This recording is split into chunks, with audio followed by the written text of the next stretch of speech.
na machia MPP fo nyina ene Mampong constituency nyina efi yonso apa chichiware nintin hwidiem emprem bosofo da ho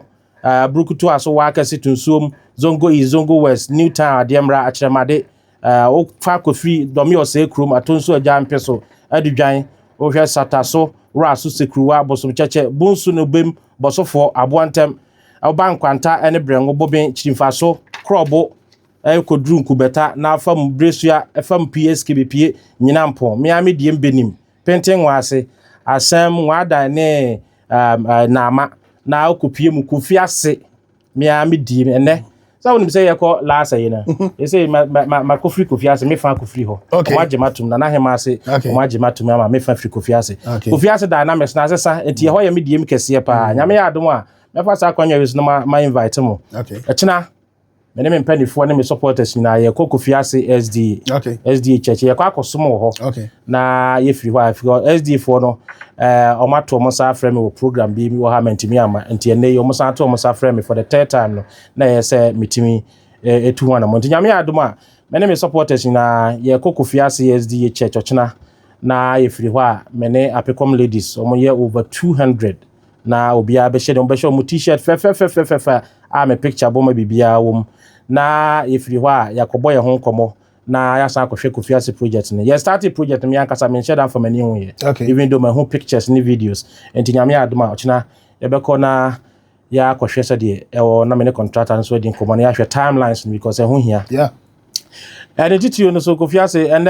the information meeting and kofiase ye say opesa o join MPP na opesa o ye delegate na say won support Apicom a enya de a yebeto ama yebeto atia wo and that is what is going on and the kura meko kofiase na me wo hospital so a ye ntimi akokora ne afram anofo ne nkonto wo nyina enti Mampong constituency no ye wom ye nimu eno aho adwuma na ye di machi obibia enti o ma hene and me da ma se so yetimi ehia na mama makwanya me so me e de ba betwetwe say the wo kasa no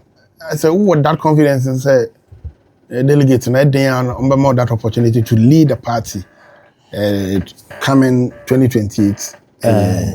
me wa confidence no na ni nyina mo so no so ya desre mesre wo hwe se de enipanim ene mre bia me ba ha me be kan wo hwe me support ene ma amaye we party no mama some party no no krem anye enokro entity but Mampong nipa bebre asom but Mampong pumtu o ma hene Mampong pumtu ehu hia ye hwe oman bia kro bia adwuma mo wai me ye sure say no pa mo sorry obi a say okọ adwuma ante go teacher ni and our headmaster if you am ne be kwa din komo so am ye konya say oni me be din komo adwuma ye sorry ye say udware no wan konya ba bia ankwa sabe boys ye sha wa ye boys ye sha tade am so ran boys ye wo sa ne ebi wo ha men ka say bi wa na nya omo pe o so obi a sorry na adwuma wo say okọ man he wa sorry abetena he ofi say nya ompuntu ana ekoso no adwuma ni kroimu emrante ne mabawa kroimu hu developmental project bia ekoso enso so you say I friend say General Mosquito or see even so MP catch or say opposition tino ontimi nye project a ye nto abantia no common fund e ba na e fa he na asema wanwa kra ne say o say e ba ne say ye kwa akosere tumi e wo delegate wa ye kwa ye de a chelpa yesira mo amu hu ye mebo na delegate yetimi nya mugidie na say ye de banwa it means say you are accountable to us na me wo ho na controversial issue say wakosere nipa na yama wadwuma wo ye MP a Mampofo ama wadwuma eya adwuma ho na age wakatu afiri enti se me ma wadwuma a ma hene ofi say how see you and say o manager of our wadwuma yi wonya accountable to him enti obusa na o program e call ye say ni bra na bebu akonta nipa e ba me ho say ona ba Apicom ba ha enti ya mi say council si aba ha say ya bia beto eta mat sa enti no say o ma wadwuma na oba be ask for accountability and also e court asem me lawyers in trauma asem say hunu ano e de saade na e bi nsi Mampong ha bie mu ya mpem Mugabe ene Paul Biamo just imagine a country like Cameroon ya na mobo sa Mugabe ni Paul Biamo Museveni ne yisa we in politics na e bi nkoso wo Mampong ha bie mu and am di kan we are in the era of democratic revolution emrantie no ye deserve emrantie no ewo menka so obi ani adwe ba mantie no wo pepa any the new dynamics this era ya yekoi am for a very discerning and ufu say ye ditumi amount all this while na say unye bibia na say young youth for as for accountability na say ehuna ebi nkoso bi oh the entire man me bisa sa no what can be rebe because unim se nipa na ba delegate no ho a anu a wode ba ya the twin version and sa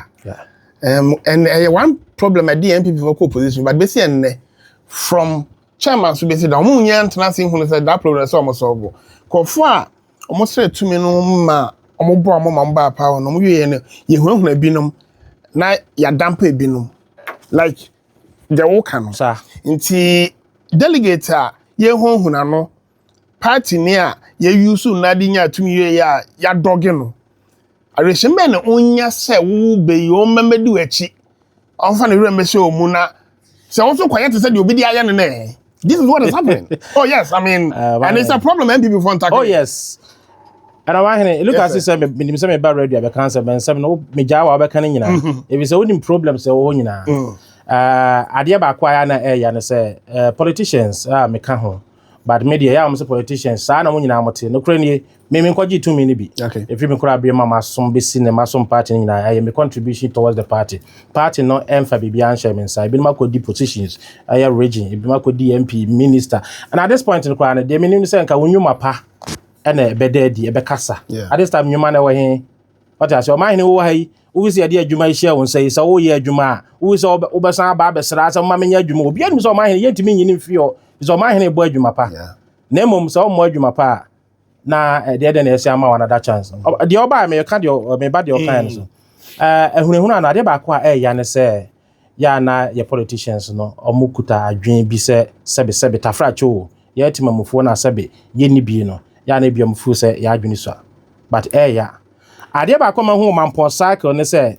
me fa ne say ye executive for the third time omu use delegate no wi a why be hu say wo ya ye design no next time no ne yi wasi nche no masa afa foforo edinator bia delegate bia ba ofu say ye ne ye de oba ye ne ye de obo esan say because ahunahuna ne ye de hunahuna mo say o ya ye be yi wafirim o ya ye be yi wafirim enti say bibi ha obi na nipa no ohwe say o ye delegate na ohwe say de obetima aboa party no kra no o pese o throw no support a osuro because of I say ye na ye de wo ye de e baaye and ye de ahunahuna sa but I feel we there nipa bia bako o ma ba challenge for the past 3 times but I feel we there different yes ronko many party executives akasa nduguswani omo kasa say ahunahuna no ebi nkoso bi ye nyina ye pena so ndwie mu ba ma hene de me kan say ye bai si ya no ye transform ye membership we nyina no I think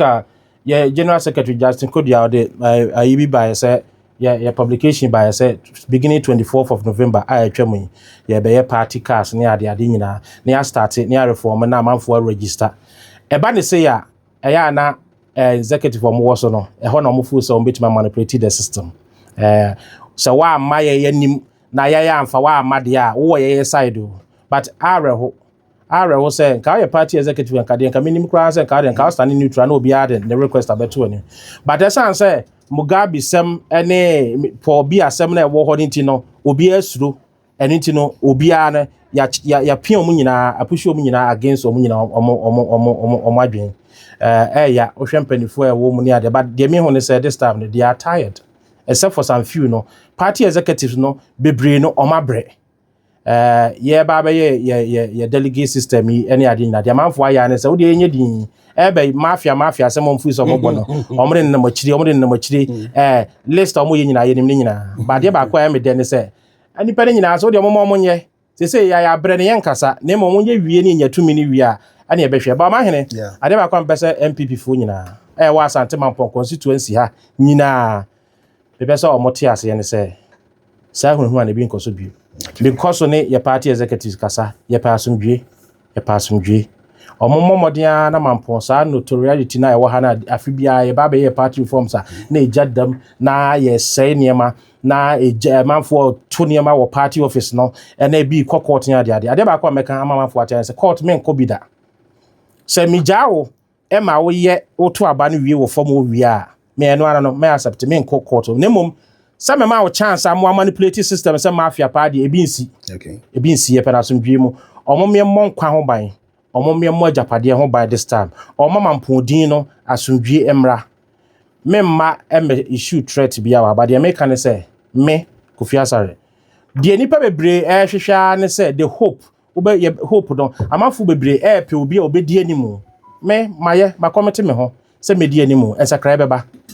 this time no say party executive bia wa ye na adwene say oba bebo mafia bia no migoso ni omo kasa say omo nyi sa adwene ne mfiri omo tirim enka be ye what the chairman for be say 2-3 times what the secretary be 2-3 times all retire in peace aka be boa but one hwe yie na say wo say omahene minim say a record oh yeah minim say we our voice we a record oh yeah enti me ma condition no say mo ba na ma besiesie form ho mama obi a neutral ground ma ye free and fair election delegate aye be choose so nyina aye free and fair there obi any problem o na mom so obi sorry free ni fia ho mache say oba no aba manipulate system no aba bom afia me on record today Jungle FM me say nipa kro any oba dia omo mpaye no nkra na yire ne mma no nyina mu hia no mu hu nanim for the last time because akoma Asore akoma aprim was Asante Mampong ha no so o ma nhwe yi a enye papa enye say me ma conditioner so oba say omo ba be any peace dia ani obi ani asem na mom so ba be mafia be bukata be chinchim krofo nsa sa Machiavelli style of politics na Asante Mampong ha be CBM okay e be CDM under my watch and I repeat it o ma hena enye threat heat na wo ne krofo a omo ba mabu o ya hwe yi a ye party no e be say okroma ya hwe so manense now okay na you be kwa polling station election at there you our choti any uti ma hu se ben na mo ye de akoda de because if say hey yakoto man no mu na obeja mo ntino nkofo bi kra na say and yen try be bia I was say be na mo ye towards that look as if so say my strategy me fa be to bia so what person family strategy fan to jade and dey me fan to jade be sure one say dear omumom we are on course okay we are on course and me buy only say my almost all the electoral areas no ha yeah it means say we are on course electoral area Mampong electoral areas nyina ye kutam yenim ba bia de ekoso list omo ye ne we nyina yenim ade ba ko a ye ya say abotre until say ye be hu say obi ye mafia sem enti we are on course ya yes ho baby bia delegate a system no every polling station every electoral area ye wo ho yenim form ye wo form na omanfo na nkasa say munye din yabre ebi nsibiem munye din yabre enti we are on course ye adwuma pa 31 minutes after na yana honorable Apicom na AD enkomo no na me kan na nra na dua na obedu ye na so delegate ene Mampong for ho do nti na ye tun safere so mra ni enkomo ye de wo a be make yourself available bia no Jungle FM or ha edema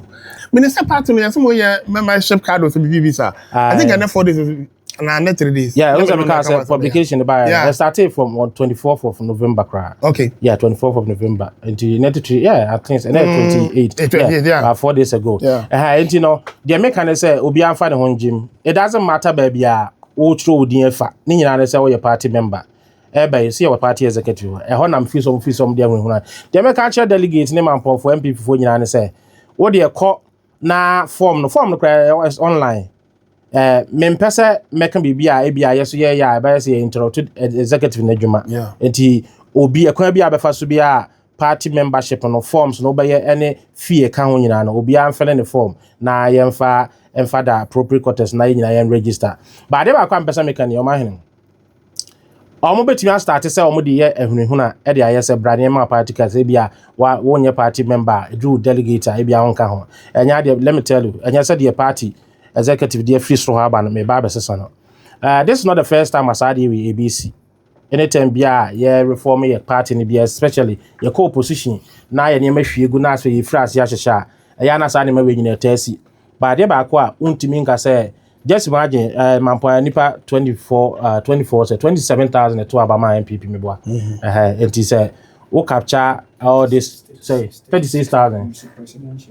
Okay. And that's why about my MPP. And it's who capture membership cap non demand capture to 36,000. You do general election, about say only my members never to about mammy. Aha. And the American say a party no mafia some na woman na yenim and then yet ye who say any money na be who one found the ma yenye I want to pay attention say and I'm ye so now ba be me wa nipa no to my MP that o. E de na saa form ya all failing and sanne nei and then never say so what you say and then strategy you use no but then any nyina no emfa bi omo be bia no emfa why ne the American say time a ye be campaign ankasa no enru ho but the American say ye impiotis no he doesn't deserve another chance o support ba me another support Kennedy hey oh my o be I go that say one say medical aka say me support to MPP. In fact, Ghana first, me that kind of a person, I mean, say because we are Ghana neighbor and son me koye MPP ni. So what I say, me support to MPP. About presidential na. No krenye, o share enipa enum a ayi omuti. Former Vice President Baumia, Kennedy, Aduchum, Brian, Comrade Japan. Anyway, no krenye, obia some party no. Obia aye adwuma wo party no obia deserve the chance to lead the party na the woman say Ghana for na hwe obia carry obia na MPP for a party no so o ma hwe obia carry obia de odi animu a ebeboa enti unfortunately for me me delegate amekwakoto abane bi na mom sa nipa 5 nyina esan so nyina e party ma no metima ka say me support wo nyina fi say obia ye party for ebeyi na ba bia no me Richard Asare metimi na ye adwuma bi so ye party ba sa propaganda na mko share them na de ba ko ne say you say no meeting course wa na aba o because nipa na bre say e be tag Apicom ye de be tag nipa ba kuni a share da ye ne ho fin me support obi a de ba ko ya me de eso ne say o hwa me support say nipa di machombo machidom a ebi support Dr. Mahmoud Baumia o ye obi say why Mr. Mpoma o mon na mo ye campaign o mo timi ko ye campaign ma Dr. Baumia ne aka chem so da bi munya campaign ye ma mon ka ho bi say munya mo na mo di ba Baumia campaign o mo support Dr. Baumia what I say wo hwe mini Santiago ene kwamra dwummo ne ada say ya o mo support me Ra Kennedy wo hwe akotomo ene Mavis me o mo support Brian. So what I say, Osha ayi me one of me leading members honorable to for Okufiase. And also support also meaning say honorable Richard onti me win so me support no. So what I say, enti nipa abọ machidom, nipa atwa me ho ahia, nipa abọ machidom nyina no. Obia wo de support no. And ade ba akọ enwanwa so ne say obia ka so campaign, omtimi ko fa me pick up. Omo de ko ba me campaign. Omitimi ko fa me pick up. Omne ko ye honorable Kennedy campaign. Omitimi ko fa me pick up. Omne ko ye honorable Brian campaign. Enti no obeda wo de one particular candidate attack me amna ye. Me so my MPP me support obi a. Nya me ya adom na 31st of January. Ye nyina ye ko nye ko yi candidate ni wi a. The MPP for any source o medi party na chi no. Ono na me so Kofi Asare so. Me so me support because ni pere nyina na agi atum. Oh, my ye be my party no. Ye be me hey, me na me yes na me yes say. Why ye be my party? Nti en hwe ho na ye ma wa kwanya no. MPP party Mampong. Ai o ma hene. Ezun say kai interview e ko ya say o pese o ka ma asem nga mo. Baba ha ya say o ade o ya ade a enye sumase o. Me fear me kai say bonfire time na ye nyine atwi jai be Tadiem Park so ye na adwummo Mr. SK mo those time nyina na me hye nika na me hye trouser mpo ye twija ma some party na so on record dem be wo ha ma ya ma party na all ma sacrifice ma party no Abrantia me see so me bo bra 2008 election ma fo hu me cast me no kroma de me de ye Kofiase konton wo mu nyina Kofiase fo mu nim de ka ne ko wura me ko engine ko break ye be sin de krapani bi antimi afrem say Abrantia wo de wabo party no wabo ho modern sani ma nyina ya 2024 election nyina ma ho me I mean t-shirt 1000 nye t-shirt mpo sikasamo amesan e de babeboa ye new campaign but campaign do wa e be be cancel menye se bia sikasamo beboa hwe ene ma be ko so a na ye mo bi ne ye ne anje but enei me mmo bia ho fin se e bia sa ne ma ne nanam so if we say sikasema eba be do constituency ha ese yemfa nya adwuma no nyina na de adwuma yenim ni nyina so ati ase yenom bi sika kra ka say go tv for yemfa mom menam kroma wana hu the new town methodist ha side da my me na me de sika wa ka say me na me de sika tua mom so na sika che party executive yenim ni nyina yenim da amount yenim bibia saa mra ni nyanso ye me be ka na nyina kra saa mra ni nyanso ye eso a ye be ka na nyina enti we nyina no maye e de aboa party no okay on record serial callers from fitted. That time they were about 14 or 15. Now yes, 14 or 15. And yes, I'm supporting my committees and BDMP because of party no modern or defend the party into. Me manipa 14 will be a mobile phone. Every month that time no, I think it's about 13 years ago, every month be a will be 50 cities. And they matum me will be 100 cities. And now make us say beside the Samsung Galaxy new phones Abramo say omo boy party no ho ban no omo champion the cause of MPP no because so at the moment as say any party executive so any MP wa ha what you say omo call cry say call am for masam ko ni ade nyina enso me di MP ba de nyina no na na mobile phone Samsung Galaxy ba cry say na metimi mamo those years no monthly credit me dia mamo na neso masama mo new phones masade credit asangu so 100 cedis a month ama hene menya ade good 39 minutes after 9 we me and me be south asem we na me be say so wo plans we want to hear say only plans be on so I wish you can between IPP and San Obi Obasako Osako. School for ye one more ko SSC. The better say MC way asame members kura ye bi. Ye ha no vat ya anti bi. I be na bi ye na ya anti die. But ye ya anti bi Solomon no mo ye ni. De bia na mo de dan me say ye nkwa hwehwe na in fact na ye ho bia ye ko bisa na say bia na oche. Do you have any plans for school for ye ko? Ye bia maybe in the best 10 Mampong municipal say maybe you want to do something for them mattress and I say because you anti bio I be am na anti but am for to be them anti bi so na me be so say no ara wo some Mampong ye wo mu no any time make say yeah member of parliament he doesn't deserve another chance me nam fofo bebre members of parliament make a show I mean bebre me on the school best my body we propose am some year community me on the Olegon propose academy na say na call mam tech her them yana Olegon a champion the cause of MPP what you say wo hwe enema efe a members of parliament e wo other constituency omo yema ye enko the mofre ya omo school I mean trunk mattresses any ade nyina no e ba social media obi ehun ye Mampong ye hu bi wo so wo hu bi me so ma hu bi me entra me na me bi hu bi fra me pri bi ama wo ni nyina no e na me ka se me nya cho se sa efo no e bi om de mbotom ska na ye kra na e bi a om de shepherd na munyam ya ha anti MP onya common fund na onya common fund sa de ma we nyina de na ye de ye o man hene no na ma branch bi a o ko fiase e ko bisa e ho asem a ye se ye chiro krata akoma na se o meyi na no lawyers ma insurance o meyi na no na wa hwe wo ba no emrantie wi sa emrantie ya ka so moko fiase omno mo ye sa youth wing no during election ya menko a motor accident o munya during election no ba mo wie no ye pia mo sinchen ye nya tumi na wie MPP ye lose ye but at least omo ayi omo campaign omo ye na ama wo maintain wadwuma wo maintain job enti ye baby sa accountability a e no na ye hunu na me lawyers ntro me na me enti o ma hene dia wo ka no ye hu bi Mampong ha no if you say me feel say radio for mo ha nyina twahia enema ya koso ha nyina mompe but some kind of credit this is the time I see nyina ya sore ne pam ne kind of credit other constituency mo frɛ ko school ho hwɛ other scholarship other MPs ape ede ma school for nkura and do feel say Asante Mampong ha so offer electoral area bia na op scholarship ma abamu abako ede kwa ama no kosua de a unim say the next 20 years no unim say the kuruma mpuntu e be bakuruma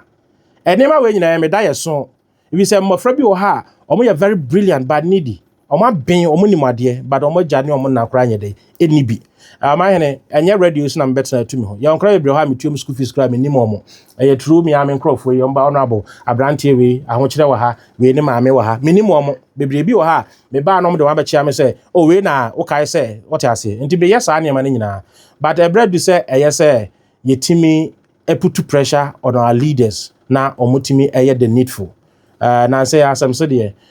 na me say if say strategy we ne na ya ma leaders na ya adwuma de be yo me ko brengo school dan na I say oh yes me ko na me ko di nkomo no kranie me ko di san nkomo no say me ba be ye ho adwuma na me bre say ma bre wa free mu I think say be 2 days ma bre wa free mu aniama exercise ye no enti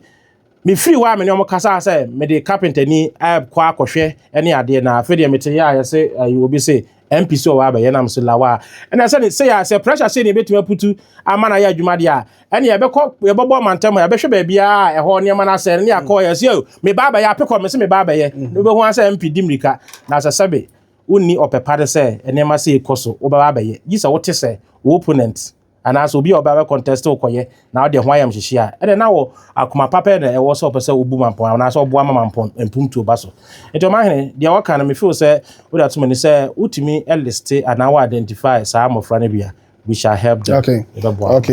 We relate with the education directorate because me possess I the young so you do I say anye he kra na mo free was best 10 I one man per municipal mu no obi aye bibia so money yam that is makoma swadi am pese me hunu swadi ya rawosem ya rawosem ntwa wa no bata ya rawosem hwe na say I am one say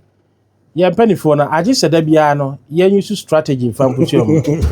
me ba ya last say because your presentation wa mani ampo ye to e ma mo I think say 140 graph board am call your presentation me old student wa mani ampo okay and the school no ye niam bebria ye so ye gu so akira ye bo mo expect omo teachers bungalow mo ye ne sia no platform ye wo so ye nyina ye bana yetimi abehye to school no omo at 70th anniversary say na yetimi akommemorate we na enipa bi medical bo maba so mofra no science and maths no wo ya de ba na amanfo bo maba so na ye che omade na it took people to write it on social media say young questions say MP so no so your old student or amazo then no ya mom oh ade chin ya pressure ne ba ya na wafro mo na wakomo muska enti say wodi omayanim na di kuro anim a da bia gisi ye mo so de dia ansa na watimi ahunu de obeye ayara ho semo na je say wo de adwuma na amfo e de ama no wo de wo nko a wo yie die nko a na wo hwehwe na mum enye mampompumtu ana mampon yie die na wo hwehwe ayara ho semo ye say nyina no okay mama tie fa join ye kakra me faculty be 4 asana but delegate o ma be mabu correct I some ye den some mu de mo ye na ye te Apicom kan ya ntin kan bi mo na ade assurance be na wo de ma wo no Asante Mampong. Ama hene me da sepi sa question we. Enye delegate o mabamu e wo me ho. All propaganda na me opponent person we use. Say oba ye some te baby ye adwu. Ntu ni sem nia. Oba ye okoro de omma.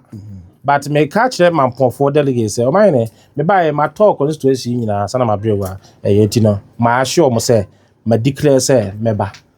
So see me fast akwanya we so no wa fidie kese so ma sure MPP for wa Asante Mampong constituency ya any delegates nyina say I feel way me fa form na ma contest a record bibia ni hwa e be sesa ya adwene bibia ni hwa stop here na ma no sabe beta frache o na me tie we bi na ma sere sa ne kra no me ba boy ba ko na nani ebre ye say obi ye em so oni kobi one of my year we say Apicom swa ono onyanuru ho anasa Apicom swa onyanuru ho so obaye we obedi MP and I know na right ba parliament no 32 years am parliament ansa na obaye onuru ho ama hene emre ne kwa nya emre kwa nyanuru ho na meti sa na wakacha mba na say mane sa ne mane feed into it at this time they meti feed adri they mabobra adri yenim MP so mo bepe MP yenim mo bo breba bia na omo wo ansa na mo ba be di MP o nan de nka kokra na me kan enti say o de o kan say mi so me nyanu ho te say me mo breba bia na sebe de kakra me pese me kan na me kan say na be o enkodu o ta enti de me kan nyina na say okay my crado afi we ye adwuma pa and delegates no omunim see ye adwuma ba in silence because see I dey for strategy into abontin enti ye ba contest we minim say delegate be homemabo and by 2029 January say ye declare obi ana say ye we ya minim say Asante Mampong me Richard Asare Apicom me ana Mampofo ebehu me mobo na omonye me mogidi se ebetimi aya Amampong to aba Asante Mampong na Mampong aye krabahwe your project ahodo bebre na wo baaye no wo don sa kan na de anu me kwa homa no so ba sa project no kofi ase de ana me kan so lo mkofa ba me nsumi hu bi ba de aka na de wi ana ba be ka ho asa ba me kwa homa no so na tie fon so